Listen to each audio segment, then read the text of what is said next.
Rendons-nous maintenant à Saint-Paul-de-Léon, dans le Finistère, où 7 gendarmes ont été agressés. Le week-end dernier, ils ont pris en chasse un véhicule volé après un refus d'obtempérer. Le chauffard n'a pas hésité à prendre une voie rapide à contresens pour tenter de la réchapper. Il a finalement été interpellé et jugé en comparution immédiate aujourd'hui. Charline Hurel, Tara Lagoutte et Julien Daniel. C'est une course-poursuite qui aurait pu être tragique. Il est 23h samedi dernier. Un homme urine sur un véhicule. Les gendarmes interviennent. L'individu prend la fuite à bord d'une voiture volée avec 3 autres passagers âgés de 20 à 51 ans. Le véhicule démarre feu éteint, puis s'engage en sens inverse sur une route départementale. Les gendarmes, 11 militaires, s'engagent à sa poursuite. Le chauffard roule à toute allure sur des routes de campagne. Il s'arrête dans un champ.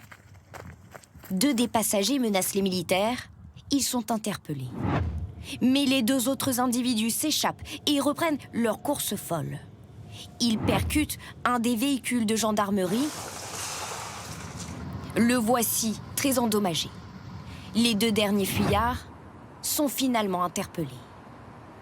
Tous étaient jugés cet après-midi. À l'audience, les militaires blessés étaient aussi présents.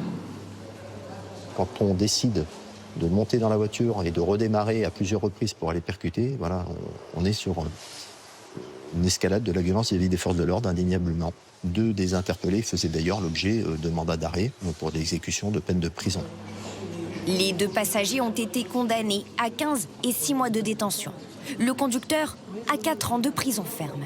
Sa seule volonté, c'était d'esquiver les différents contrôles et les différents checkpoints, finalement, et de prendre la fuite. Maintenant, est-ce que c'est une volonté de défier l'autorité ? Honnêtement, je ne le crois pas. 7 gendarmes ont subi des violences. 5 d'entre eux ont été blessés.